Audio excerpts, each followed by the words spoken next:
우리가 십계명의 후반부 이웃 사랑에 대한 계명의 말씀을 우리가 계속 묵상하고 있습니다. 내가 드려서 유익하게 할 것으로 내 부모를 우리는 공경해야 된다 말씀했습니다. 생명을 사랑하고 좋은 날 바라기를 원하는 마음으로 우리가 살인하지 말라라는 6계명을 우리가 순종하고자 했습니다. 사람의 눈을 속일 수 있지만 하나님의 눈이 나를 계속 보고 계신다. 하나님의 시선이 나를 보고 계신다. 우린 그걸로 7계명을 해석했고요. 또 하나님의 말씀과 또 믿음으로 분별한 그 소유, 구별한 소유, 그 소유의 분별을 통해서 부모의 것, 남의 것, 또 하나님의 것을 우리가 구별하여서 도둑질하지 말자라고 했습니다. 자, 오늘은 제 9계명입니다. 벌써 이제 9번째까지 왔어요. 이 9계명 우리가 너무나 잘 알다시피 내 이웃에 대하여 거짓 증거하지 말라. 쉽게 그냥 생각하자면 거짓말하지 말라는 계명이죠. 자, 여러분 거짓말하지 말라는 이 계명을 들었을 적에 나는 거짓말 안 하는데요 라고 생각하시는 분이 혹시 계실까요? 나는 거짓말 안 합니다. 저도 내려야죠. 우리가 그런 말 있죠. 난 거짓말 안 합니다. 그 말이 거짓말이라고. 여러분 거짓말이라는 것이요 생각보다 굉장히 뿌리가 깊습니다. 오늘 우리가 이 거짓말하지 말라는 하나님의 말씀, 도대체 하나님은 우리에게 왜 이렇게 지키기 어려운 말씀을 우리에게 하셨는가? 우리가 좀 말씀을 통해서 정말 하나님이 원하시는 게 무엇인가? 이 시간 한번 우리가 묵상하고 은혜를 나누고자 합니다. 여러분 먼저 우리가 이제 거짓말을 하는 이유가 뭔지 이걸 좀 생각해 볼 필요가 있어요. 아까 나는 거짓말하지 않습니다. 그 말이 거짓말은 거짓말인데 그 말에 그래도 약간 사실이 포함되어 있어요. 아마 그분은 나는 남을 해하는 거짓말은 하지 않습니다. 아마 그렇게 말하면 그래도 좀 맞는 말일 거예요. 근데 여러분 거짓말이요 남을 해하는 거짓말만 있는 건 아닙니다. 우리가 거짓말하는 이유를 일단 좀 깊게 들어가 보면 첫 번째 우리가 생각할 수 있는 것이 인간에 있는 그 탐욕과 교만이 우리가 거짓말하는 이유가 될 수 있습니다. 그러니까 자기의 유익을 구하는 마음, 이 모든 사람에게 탐욕이 있어요. 욕심이 있어요. 근데 여기서 나온 거짓말은 남을 해하는 악한 거짓말일 때가 많습니다. 우리가 성경에서 대표적인 예로 찾아볼 수 있는 것이 아합 왕이죠. 이 아합이 열왕기상 21장에 가보면 나봇이라는 사람의 포도원이 너무 좋아가지고 그걸 자기가 갖고 싶었어요. 그러니까 처음엔 좋게 말했어요. 팔라고. 근데 안 판대요. 안 판다고 하니까 어떻게 했어요? 거짓 증인을 세우고 거짓말로 나봇을 죽인 다음에 그걸 빼앗습니다. 적어도 여기서 나온 거짓말은 탐욕에서 나온 거짓말. 또 교만에서 나온 거짓말이 있습니다. 자기가 제일이기 때문에 거기서 나오는 거짓말인데 대표적인 사람이 바로 하만이죠. 이 우리가 에스더 3장에 가 보면은 모르드게가 하만에게 인사를 안 합니다. 그러니까 어쨌든 자기한테 못마땅한 것이 딱 걸렸어요. 근데 그게 하만의 교만에 걸린 거예요. 니까짓 게 뭔데 나한테 인사를 안 해. 근데 그 개인에 대한 미움이 그 민족에 대해서까지 확대가 되면서 이 거짓으로 왕에게 말하죠. 이 우리나라에 한 민족이 있는데 이 민족은 자기만의 법이 있어서 우리나라 법에 순종하지 않습니다. 그래서 우리나라의 이 민족은 해가 되는 민족입니다. 그래서 이 민족 전체를 다 죽입시다. 거짓말이죠. 근데 그 뿌리가 어디예요? 교만에서 나온 것입니다. 자, 이렇게 탐욕과 교만에서 나온 분명한 거짓말들이 있습니다. 자기 유익을 구하기 위해서 자기 때문에 거짓말하는 거짓말이 있습니다. 여러분 그런데 이런 거짓말 말고 자기를 보호하기 위해서 하는 거짓말도 있습니다. 이 자기를 보호하는 그 거짓말의 가장 큰 동기는 두려움입니다. 두려워서. 가장 대표적인 사람이 베드로죠. 이 베드로가 주님이 대제사장의 집에 잡혀갔을 적에 따라갔다가 여종 하나가 너도 그의 제자가 아니더냐, 너도 그와 함께 있었다 할 때 베드로가 어떻게 말하죠? 아니라 나는 그의 제자가 아니라 나중에 어떻게 저주하면서까지 나는 아니라니까. 여러분 이건 탐욕에서 나온 거짓말도 아니에요. 교만에서 나온 거짓말도 아닙니다.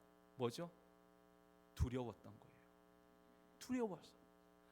사실 여러분 어린 아이들이 하는 거짓말은요 탐욕이나 교만보다는 언제 거짓말을 많이 하게 되죠? 두려울 때. 그러니까 혼날까 봐. 그래서 거짓말하는 거죠. 이건 나를 보호하기 위해서 그냥 순간에서 나온 거예요. 그리고 여러분 또 이 순간적으로 본능에 의해서 하는 거짓말들이 있습니다. 탐욕도 아니고 교만도 아니고 두려움도 아니고 이 순간, 그러니까 조금 생각하면 생각만 했으면 정직하게 말했을 건데 그냥 그 순간 나도 모르게 그냥 거짓말할 때가 있어요. 예를 들면 누가 나를 좀 자기를 좀 도와달라고 했어요. 원래 생각하면 도와주는 거예요. 그런데 순간 그냥 그 순간 여러 가지 상황이나 환경 속에서 또 다른 약속도 있고 여러 가지가 있어서 나 없다고. 우리가 어렸을 때 그런 거 있잖아요. 그 불량배를 만났을 적에 돈 내놔. 그럴 때 어떻게 말해요? 나 돈 없는데요. 지갑 안 가져왔는데. 그때 불량배들이 하는 유명한 말이 있죠. 뭐죠? 뒤져서 10원에 한 대. 안 들어보셨군요. 저는 진짜 이거 들어봤어요. 10원에 한 대라고. 없다고 하니까 안 믿더라고요. 여러분, 순간적인 이런 본능에서 나오는 거짓말들이 있습니다. 저도 때로는 말 안 할 거예요. 기대하지 마세요. 저도 창피하니까. 근데 순간에 정말 나도 왜 그렇지? 나중에 후회될 만한 그 말들이 순간적으로 나올 때가 있어요. 그런 본능적인 거짓말이 있습니다. 아까 탐욕과 교만에서 생각하고 한 거짓말은 진짜 악한 거짓말이지만 본능에서 나오는 거짓말도 있어요. 또 하나, 여러분 우리가 선의의 거짓말, 그 하얀 거짓말이라고 하죠. 화이트 라이. 들어보셨나요? 하얀 거짓말. 성경에서 우리가 창세기 38장에 보면은 그 다말이라는 그 며느리인데 이 다말이 그 시아버지 유다에게 거짓말을 해서 임신을 하는 장면이 나옵니다. 근데 그것이 이 다말이 탐욕이나 교만이 아니에요. 두려움 때문이 아니에요. 여기서 다말은 자신에게 주어진 그 가문을 이어가야 된다는 그 우리가 대의라고 하죠. 그것 때문에 거짓말을 해요. 그래서 유다도 다말을 벌하지 못합니다. 성경도 다말에 대해서 그걸 나쁘다고 지금 말 안 해요. 아니 나쁜 건 나쁜 거지만 예수님의 족보에 오를 정도로 그와 같은 거짓말들이 있어요. 또 하나 우리가 잘 아는 라합, 또 그 여호수아에 나오죠. 이 이스라엘 정탐꾼이 와서 여리고를 정탐했을 적에 이 추격자들이 왔어요. 근데 어떻게 했어요? 숨겨주고 거짓말을 해요. 금방 떠나갔다고. 빨리 가면 잡을 수 있다고. 거짓말을 했어요. 그러나 그것은 이 사람들의 생명을 살리기 위한 거짓말. 여러분 이 화이트 거짓말, 이 하얀 거짓말이라는 것도 사실 우리가 그 철학을 제가 좀 공부했는데 굉장히 넓어요. 우리가 흔히 하는 그 말 중에 저도 가끔씩 씁니다. 사실 솔직하게. 예를 들면 우리 애들한테 자꾸 싸울 때 그냥 폴리스한테 너희들 확 데려가 버릴 거라고. 경찰한테 데려갈 거라고. 근데 그게 진짜 경찰에 데려가는 게 아니죠. 제가 뭐 탐욕과 교만에서 하는 말이에요? 두려움은 아니죠. 얘들이 빨리 정신 차렸으면 좋겠는데 말을 안 들으니까 경찰한테 보내버릴 거라고. 근데 그것도 거짓말은 거짓말이에요. 그래서 어떤 사람들은 뭐 그런 거짓말, 하얀 거짓말이든 뭐 아까 본능에서 나온 거짓말은 다 나쁜 것이야. 그래서 거짓말하는 사람은 나쁘다. 그런데요, 우리가 생각한 것보다 거짓말이 굉장히 범위가 넓습니다. 여러분 여기까지 이 하얀 거짓말까지 오면 거짓말 안 하는 사람 안 한다는 그 말이 거짓말이라니까요. 우리는 알게 모르게 일상에서도 거짓말을 하고 있어요. 자, 여기까지는데 세상에서도 가르치는 거짓말들의 원인이에요. 근데 성경은 여기서 하나 더 말을 해줍니다. 우리가 오늘 읽었던 44절에도 나오지만 이 마귀에 대해서 말해서 이 요한복음의 내용이 뭐냐면 유대인들과 아버지에 대한 논쟁을 하고 있었어요. 근데 이 마지막 끝에 거짓의 아비 마귀가 너희의 아버지라.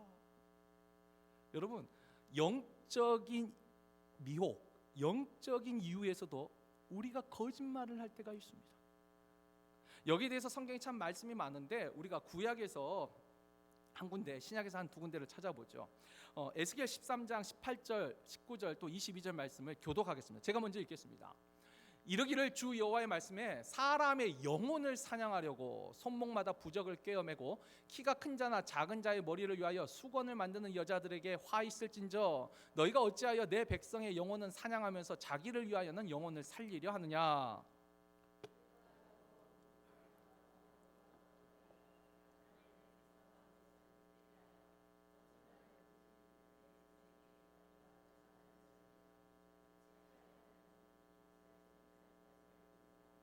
다 같이 내가 슬프게 하지 아니한 의인의 마음을 너희가 거짓말로 근심하게 하며 너희가 또 악인의 손을 굳게 하여 그 악한 길에서 돌이켜 떠나 삶을 얻지 못하게 하였은즉. 아멘.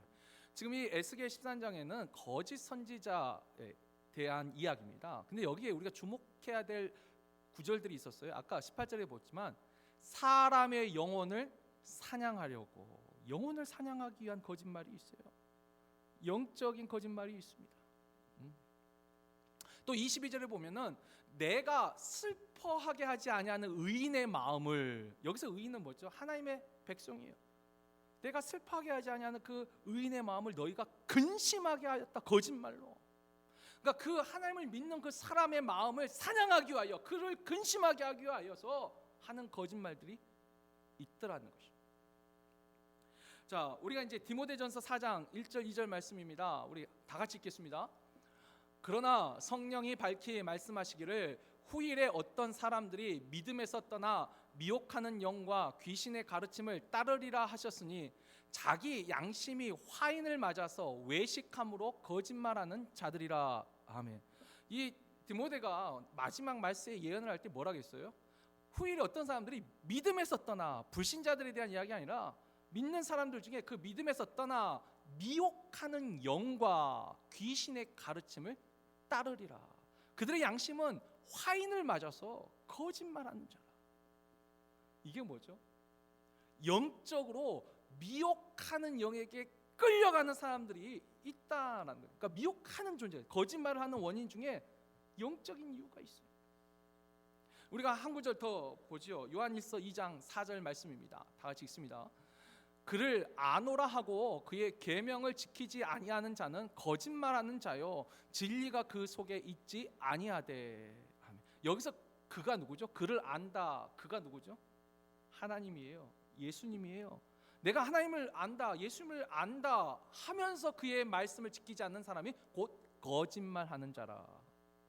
이건 뭐죠? 그러니까 미혹하는 영의 목적이 뭐냐면 하나님의 말씀을 불순종하도록 만들기 위하여서, 의인의 마음을 근심케 함으로 하나님의 말씀을 순종하지 못하도록, 그 계명을 따르지 못하도록 그렇게 영혼을 사냥하는 그 존재가, 그 존재에 우리가 게임을 받아서 거짓말을 할 때가 있더라는 거예요. 미혹하는 영에게 넘어가서. 여러분, 이 거짓말하는 원인 잘 보세요.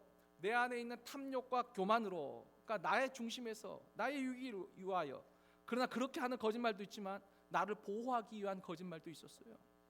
또 선의를 위하여서, 특별히 이런 하얀 거짓말은 관계를 또 중시하기 때문에, 그리고 공익을 우선시하니까. 이 하얀 거짓말이 아까 제가 빼봤는데 이런 것도 있어요. 어떤 집에 초대받아서 갔어요.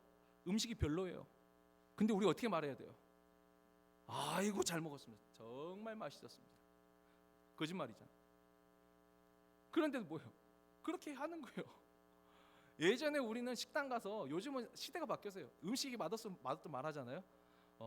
근데 저 같은 경우는 그런 말은 못해요. 잘 먹었습니다. 그리고 다음에 안 가요. 맛없습니다. 근데 그것도 저도 거짓말한 거죠. 근데 이런 거죠. 귀찮은 일에 휘말리기 싫은 거예요. 또 뭐 그렇게 이런 거짓말들까지. 우리가 이런 거 생각하면 얼마나 우리가 거짓에, 우리 삶 속에 거짓이 없는 게 아니에요. 다 스며 있어요. 거기다가 영적인 거짓말까지 있어요. 자, 그렇다면 결국 우리는 이렇게 거짓말하고 살아가니까, 그럼 제 9계명 거짓 증거하지 말라, 우리는 이걸 지킬 수 없네요. 그럼 우리는 거기서 절망과 이 낙심만 얻을 수 있나요? 아니요. 여러분, 이 속에 하나님이 우리에게 주신 우리가 할 수 있는 부분과 또 하지 못한 부분을 참 기가 막히게 표현한 말씀이, 다시 출애굽기 20장 16절을 가면은 너는 내 이웃에 대하여 거짓 증거하지 말라. 이 증거라는 단어 속에 하나님의 참 깊은 뜻이 있습니다. 여러분이 그냥 거짓말이 아니고 거짓 증거하지 말라 그랬어요. 이 증거라는 단어가 히브리어로는 에드라는 말인데, 이 에드가 다른 표현은 증언이에요. 증거, 증언, 목격자, 증인이라는 말을 가져요. 이건 법정 용어랍니다. 이 법정에서 쓰는 용어가 증거예요. 하나님이 거짓말하지 말라가 아니라 이 법정적인 용어를 써가지고 너는 내 이웃에 대하여 거짓 증거를 하지 말라. 여러분, 여기에서 우리가 두 가지를 생각할 수 있어요. 일단 첫 번째는, 여러분, 증거, 증언은 뭐죠? 내가 한 말로 인해서 실질적으로 저 사람에게 영향을 주는 말, 근데 그게 거짓말일 때, 실질적으로 내가 피해를 주는 거짓말에 대해서 하지 말라라는 거예요.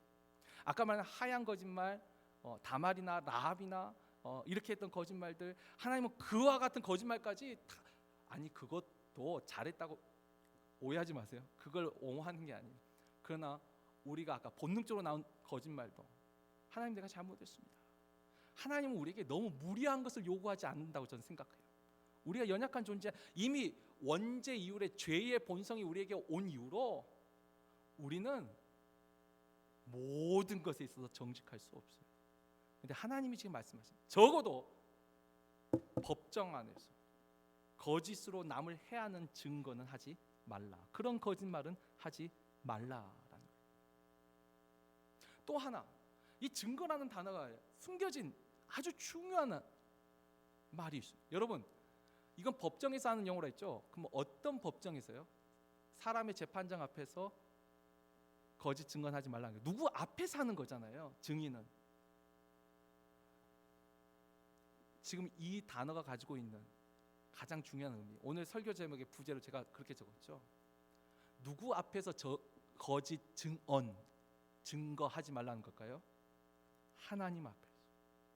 너는 하나님 앞에서 내 이웃에 대하여 거짓 증언을 하지 말고 거짓 증인을 서지 말라는 거예요. 하나님 앞에서.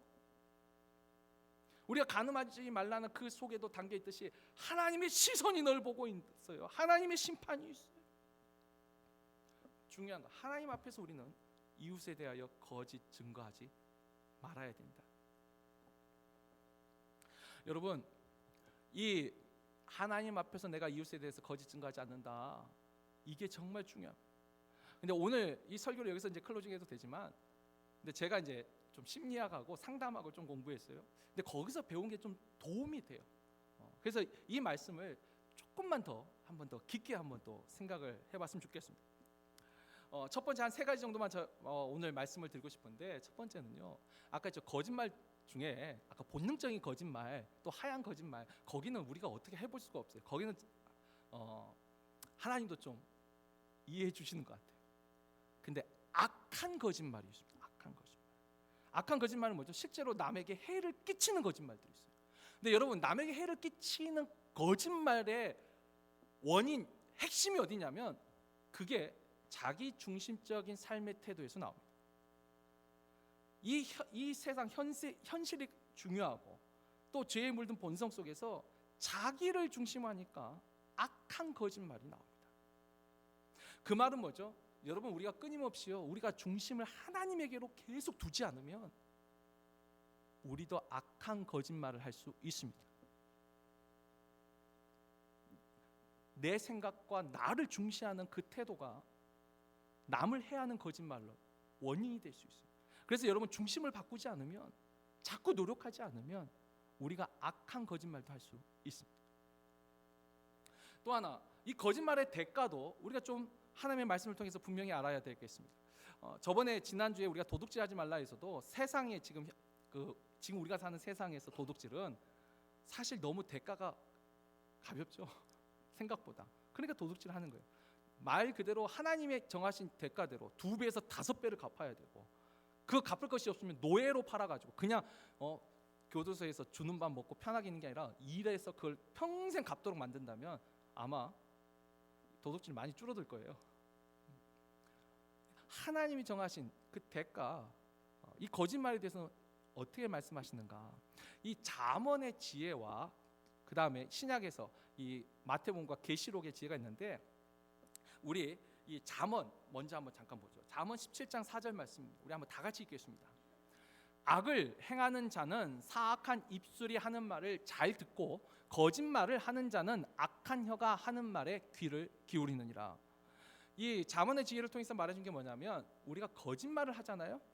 그러면 나도 그 거짓말에 잘 속는다는 거예요. 우리가 생각할 때 거짓말하는 사람은 자기가 거짓말 해봤기 때문에 저 사람 거짓말하는구나 금방 알아챌 것 같죠. 그게 우리의 생각인데, 하나님은 대가 지불을 아니요, 더 우리의 이성이 어두워져서 거짓말하는 사람은 거짓말에 더 잘 속도록 하셨다는 거예요. 자기도 잘 속는다는 거예요. 두 번째 잠언의 지혜입니다. 잠언 26장 28절 말씀 또 다 같이 읽겠습니다. 거짓말하는 자는 자기가 해한 자를 미워하고 아첨하는 입은 패망을 일으키느니라. 자, 거짓말을 할 때 우리가 받는 대가가 나도 잘 속아요. 두 번째는요, 내가 거짓말한 대상을 사람이 점점 미워하게 된다. 미움이 자라나요. 거짓말을 하는 사람은 그 거짓말을 그 사람이 믿든 안 믿든 미움이 자라나요. 그게 내 안에 내가 정말 거짓을 말한 사람인가 진리를 말한 사람인가 할 때 내 안에 미움이 자라나고 있는가, 내 안에 평안과 사랑이 자라나고 있는가, 그걸 보면 내가 지금 무엇을 하고 있는가. 근데 하나님이 이걸 대가로 주신다. 여러분, 그래서 그거 아세요? 유유상종이란 말 아시죠? 끼리끼리 모인다. 어쩔 수 없어요. 우리가 거짓말하는 사람은 정직한 사람과 친구가 될 것 같죠? 아니요. 나중에 보면 다 비슷한 사람끼리 친구가 됐어요. 왜요? 서로가 그 말을, 그게 대가 지불이에요. 서로가 그 말을 귀를 기울여요. 그 말에 귀를 기울이는 사람은 역시 거짓을 말하는 사람만 귀를 기울인다는 거예요. 그게 하나님의 대가라는 거예요.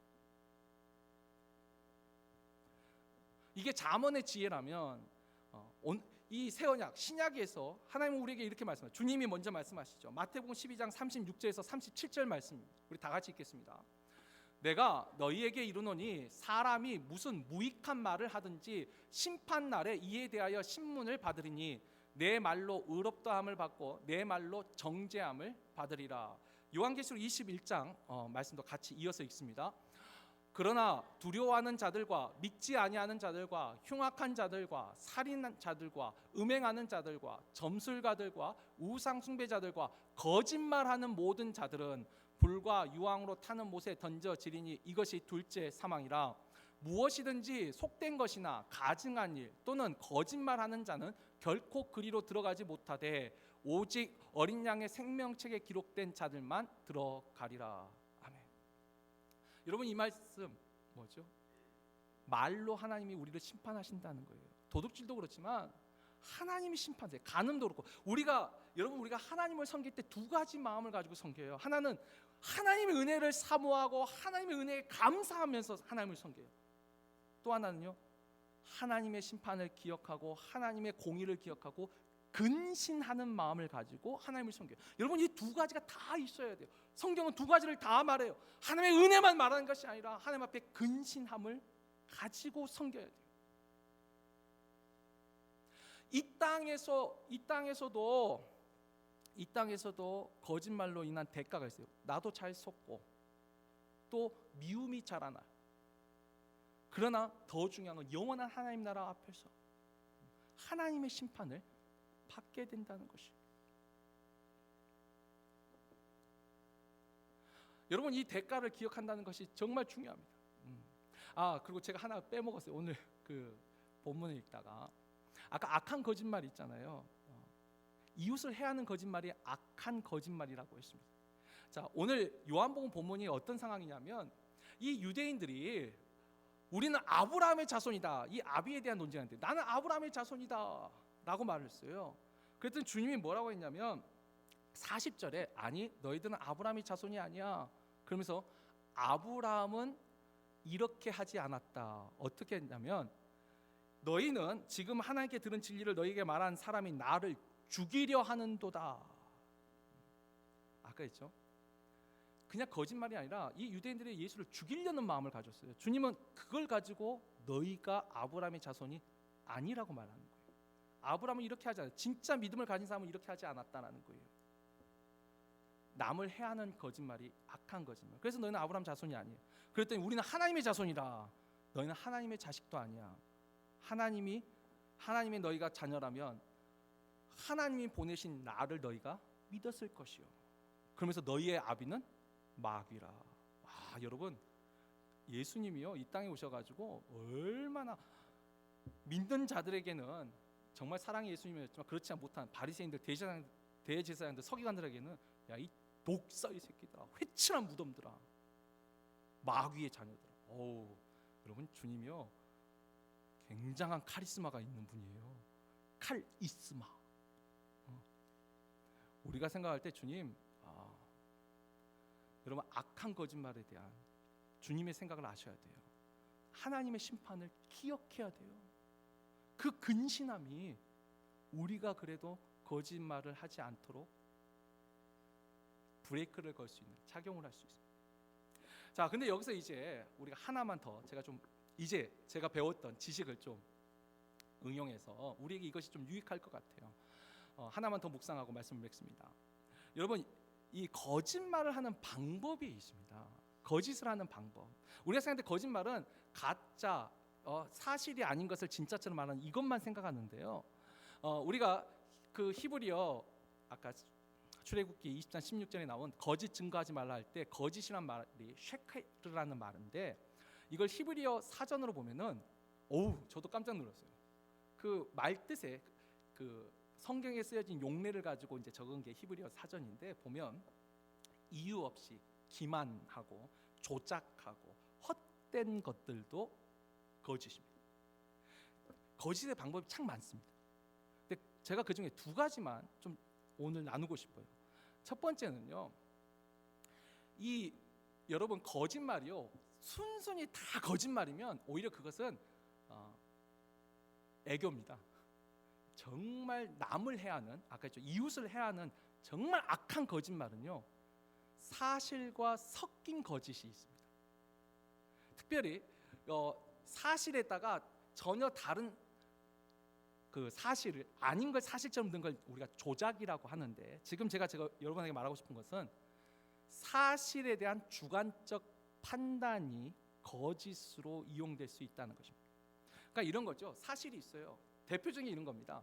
그 사람이 이렇게 말했어. 그건 사실입니다. 근데 그렇게 말한 건 이런 뜻이야. 자기가 해석을 했어요. 근데 이것을 같이 말해요. 그리고 그 사람이 말했을 적에 앞뒤를 자르고 자기가 듣고 싶었던 말만 전하면서 자기의 판단을 섞어요. 그래서 이렇게 쓰는 사실에 섞인 주관적 판단을 가장 많이 사용하는 거짓이 언제냐면 중상, 모함, 이간할 때 제일 많이 사용됩니다. 우리가 조심해야 될 거, 교회 안에서 제일 많이 사용되는 게 이런 것들이에요. 그래서 우리가 이제 그 상담학이나 심리학에서는 그래요. 팩트하고 판단을 구분하는 훈련을 하라고. 그게 이제 제일 좋은 방법이라고. 근데 우리가 쉽게 그렇게 되지 않아요. 팩트와 함께 판단을 늘 같이 양념처럼 이렇게 하나같이 만들었기 때문에 이거 분별하기 참 쉽지 않아요. 근데 이게 남을 해하는 거짓으로 참 많이 사용된다는 거예요. 우리가 이 부분 적어도 좀 알고 있을 필요가 있습니다. 사실에 대한 주관적 판단이 거짓에, 그것도 악한 거짓으로 이용될 수 있습니다. 또 하나는 제가 이 십계명 말씀하시면서 살인하지 말라 할 때 저도 공부하면서 한번 맥이 탁 풀린 적이 있었다 했죠. 그 사람을 미워하는 이유가 참 다양한데 그 중에 뭐가 있었죠? 이유 없이 사람 미워하는 거에 맥이 탁 풀렸어요. 우리는 어쩔 수가 없는 거예요. 이유 없이 사람이 미울 때도 있거든요. 들어가면 어딘가 있겠죠. 그러나 말할 수 없는, 아까 했죠, 하만처럼 자기한테 인사 안 했다고 미워하는데 그걸 어떻게 말하겠어요? 그럴 때는 항상 이유 없이예요. 근데 그것처럼 이 거짓말에도 저도 맥이 탁 풀리는 이유가 하나 있었어요. 그게 뭐냐? 거짓말의 방법 중에 자기 기만이라는 것이 있습니다. 자기 기만이 뭐냐면 자기를 속이는 거예요. 자기를. 근데 여러분, 자기를 속이는 것이 왜 남을 해야 하는 악한 거짓말이 되냐면, 자기를 속이는 자기 기만이 남을 가장 해야 하는 그와 같은 거짓말의 뿌리가 된다는 거예요. 이것이 이제 지금까지 말했던 거짓의 정당화예요. 자기 기만은 자기가 거짓말을 하고 있는데도 거짓말이 아니라고 믿게 만드는 거예요. 자기를 믿게 하는 거예요. 남을 속이기 위해서 자신을 먼저 믿게 하는 거예요. 근데 여러분, 이 자기 기만이 아주 나쁜 것만은 아니에요. 자기 기만도 좋은 면이 있어요. 그게 뭐냐면, 특별히 이제 그 상담학에서 보면 어렸을 적에 성추행이나 어떤 성폭행이나 이런 안 좋은 기억들을 가진 사람들이 있어요. 특별히 가족이나 친한 친척 가운데 이런 일이 생기면 우리는 스스로를 보호하기 위해서 자기를 속여요. 자기 기만. 그래서 그건 아빠가 날 많이 사랑했던 것이야. 그때 그건 나에 대한 관심이야. 아니, 이거 안 좋은 거지만 그렇게라도 자기를 보호하지 않으면 정신이 붕괴될 수 있어요. 그래서 자기 기만이 아주 나쁜 건 아니에요. 자기를 보호하는, 그래서 자기 기만이 방어 기제라고 하는 것 중에 하나예요. 근데 제가 말하는 그 자기 기만, 그거 말고 남을 해하기 위해서 스스로를 속이는 거. 근데 이 자기 기만의 방법이 이것은 이 로버트 트리버스라는 이 심리학자가 이 논문 발표한 지가 얼마 안 됐어요. 2000년대 들어와서. 근데 저도 이 글을 읽고 전적으로 동의하는데, 여러분, 이런 말 있죠. 우리 은연중에 자주 쓰는 말 중에 누구나 사람은 자기가 듣고 싶은 말만 듣는다. 여러분, 그 말 들어보셨어요? 써보셨어요? 사람은 자기가 듣고 싶은 말만 들으려는 경향이 있어요. 그게 뭐냐면 자기 기만의 방법. 그러니까 자기 기만을 이 로버트 트리버스가 세 가지를 말해요. 제일 중요한 건 편향성인데, 정보를 수집할 때도 자기가 듣고 싶은 것만 수집하더라는 거예요. 그 사람에 대한 내가 감정이 좋으면 좋은 것만 수집을 해요. 나쁘면 나쁜 것만 수집을 해요. 좋고 나쁨을 같이 수집하는 게 아니고, 이 정보 수집에도 평양성이 있어요. 그 다음에 추론의 평양성이라고, 그걸 가지고 아까 그랬죠. 이것은 이런 생각으로 말한 거야. 이것은 이런 생각으로 행동한 거야. 자기가 추론하더란 거예요. 자기를 속이고 있더라는 거예요. 그리고 심지어 저도 이걸 배우면서 깜짝 놀랐어요. 기억마저도 조작을 해요. 제가 이것을 공부를 했다가 제가 이걸 확인을 한 게, 목회를 하면서 이제 많은 분들을 만나잖아요. 그런데 이건 제가 그냥 경험했던 거. 나이가 드시면서 전 처음에 들었을 때는 그분만 그런 줄 알았어요. 근데 생각보다 의외로 많아요. 그게 뭐냐면, 하지 않은 말인데 했다라고 생각해요. 대표적으로 배우자도 그 사람 나한테 욕했다라고 생각해요. 아니, 나는 안 했는데 했다라고 생각한다는 거예요. 어떤 분은 자기가 머릿속으로 생각했는 거예요. 머릿속으로 생각했는데 그 사람이 했다라고 믿어요. 그러니까 기억도 조작을 하더라고요. 여러분, 이게 이 자기 기만이라는 것을 배우게 되면 사람이요 얼마나 자기중심적이에요. 여러분, 이 자기 기만으로 대표적인 사람이 빠졌던 게 사도 바울이에요. 스스로가 가지고 있던 신념 안에서 예수 믿는 사람들을 죽이는 것이 옳다 믿어요. 아까 그랬죠. 자기 안에 이것이 정당화가 끝나면 가장 강력하게 해를 끼칠 수 있어요. 더 큰. 그러니까 내 안에 이것이, 내가 이게 하는 게 정말 잘한 것인가, 그런 고민이라도 있으면 주저라도 하는데, 이것이 끝나버리면 가장 나쁘게 상대를 해야 하는 것이 바로 이 자기 기만. 아까 좋은 영역도 분명히 있지만 그거 말고, 근데 여러분 보십시오. 저도 이 공부하면서 아까 그 이유 없이 미워하는 것처럼 자기 기만이라는 것을 딱 배우면 여러분, 결론이 뭐죠? 사람은 온전할 수가 없어요. 여러분, 우리가 십계명을 들으면서 유대인들처럼 난 살인하지 않았는데요, 난 거짓말하지 않았어요, 난 도둑질하지 않았어요, 자기 의를 드러내는 해석은 이게 잘못된 해석이에요. 정말 십계명을, 하나님의 말씀을 있는 그대로 들어가면 두 가지가 있어요. 하나는 몸부림치는 거죠. 이걸 지켜보려고 몸부림치는 내 자신과 그 가운데 뭐죠? 도저히 그럴 수 없는 내 자신을 발견하는 거예요. 여러분, 그래서 하나님은 십계명을 줄 때 너희 보고 다 지키라고 주신 게 아니에요. 다 지키라고 주셨으면 속죄제를 주지 않으셨어요. 근데 십계명과 함께 뭘 주셨어요? 해마다 우리가 깨닫지 못하는 죄 때문에라도 속죄제를 드리라는 거예요. 그 말은 뭐죠? 우리는 못한다는 거예요. 그래서 하나님의 은혜가 더 필요한 거예요. 그래서 율법을 제대로 알게 되면 나는 이걸 못하는구나, 나는 안 되는구나, 더 하나님을 의지할 수밖에 없어요. 하나님이 보고 계시는데, 아니 하나님이 보고 계신데도 거짓말을 하는데. 그래서 저는 이 십계명의 제 9계명 최종 결론을 제 나름대로 시편 51편 10절 말씀으로 결론을 내리고 싶어요. 우리 한번 다 같이 읽습니다. 하나님이여, 내 속에 정한 마음을 창조하시고 내 안에 정직한 영을 새롭게 하소서. 여러분, 하나님이 내 안에 깨끗한 마음을 주지 않으면 아까 내 마음에 미움이 자라는 걸 막을 수가 없어요. 내 스스로를 기만하면서까지 내 스스로 정보 수집을 내가 원하는 것만 수집하고 내가 원하는 대로 생각하고 심지어 기억조차도 듣지도 않은 말을 들었다고 말하고 그렇게 만들어가는 우리가 뭘 할 수 있어요? 내가 속고 있는 것을 나도 나에게 거짓을 하고 있다는 걸 나도 모르는데 어떻게 할 수 있어요? 제가 6계명 할 때 그랬죠. 생각나게 하지 않으셨는데 어떻게 우리가, 그렇죠? 우리가 원망할 만한, 내가 원망할 일은 그 사람 얼굴만 봐도 생각 잘 나요. 그런데 내가 그 사람에게 원망 들을 만한 일은 생각나게 하지 않으면 어떻게 알겠어요? 모르는데 다윗처럼 기도할 수밖에 없어요.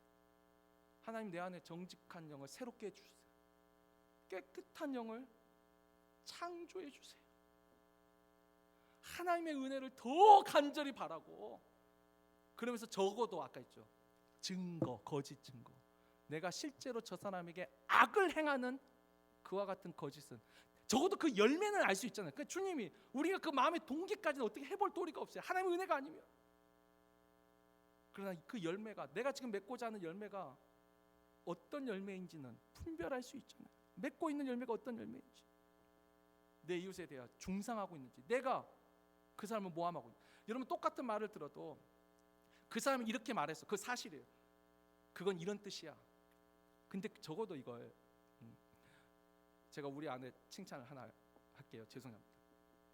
우리 아내도 좀 부족한 게 많은데 근데도 제가 확실하게 인정한 것 중에 하나가 뭐냐면, 제가 이 사람이 이렇게 말했어, 난 그 사람이 이렇다고 생각해 하고 굉장히 제가 부정적인 생각을 하면 꼭 딴소리예요. 그 사람이 이렇게 말한 건 이렇게 생각한 거야. 제가 우리 아내한테도 직접 말했지만 정말 높게 평가하는 게 제 생각을 바꿔주는 역할을 참 잘해요. 똑같은 생각을 하면 그 늪에서 빠져나올 수가 없는데, 근데 다행히, 죄송합니다, 저는 약간 부정적인 생각을 좀 많이 한 것 같아요, 솔직하게. 근데 저희 아내는 항상 긍정적인 생각이 많아요. 그게 참 저한테는 도움이 되더라고요. 생각을 바꿔줘요. 여러분, 그런 것은 좋아요. 그런 사실에 대한 주관적 판단은 좋아요. 그런데 내가 그 주관적 판단을 더 악한 쪽으로, 더 나쁜 쪽으로 하고 있다면 우리 기도해야 돼요. 하나님 앞에 도와달라고. 말씀을 맺습니다. 우리가 이 제 9계명을, 이 9계명조차도 제대로 지키기 위해서는요, 하나님의 은혜가 절대적으로 필요해요.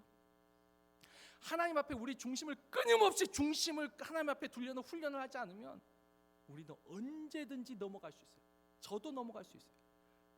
오늘 제가 일부 예배 때도 했지만 사실 거짓말 중에 목회자들이 이 거짓에 빠져들면 제일 위험하죠. 왜? 자신의 뜻을 하나님의 뜻으로 포장하는 기술을 배워 가니까.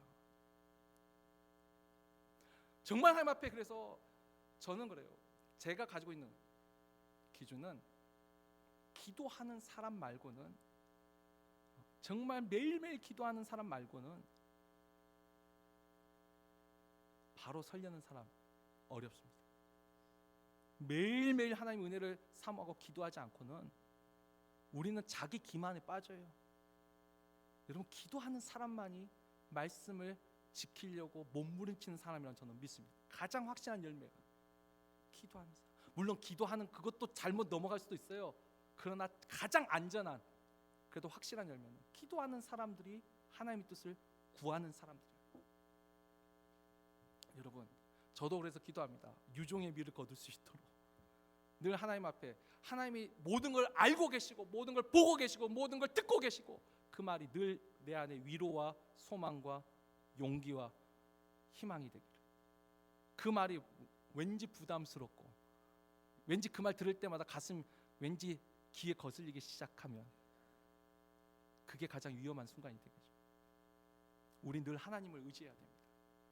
그리고 최소한 우리가 할 수 있는, 주님 말씀하셨죠. 바리새인의 의보다 우리 의가 더 나아야 된다 했어요. 그 말은 적어도 그들이 행하려는 그것도 우리는 노력해야 돼요. 적어도 내가 최소한 이웃에게 실질적으로 해를 끼치는 거짓말은 하지 않도록, 본능적인 거짓말, 또 어떤 하얀 거짓말, 거기까지 우리가 힘이 미치지 못하더라도 최소한 이웃에게 해를 끼치는, 악을 행하는 그런 거짓은 하지 않도록 우리가 하나님 앞에 기도하고, 늘 하나님 우리 안에 정직한 영, 깨끗한 영을 창조하시고 새롭게 해주옵소서. 늘 기도하는, 그래서 하나님 앞에서 살고 하나님을 의지하고 하나님 중심으로 살아가는 우리 모두 되기를 주의 이름으로 축원합니다.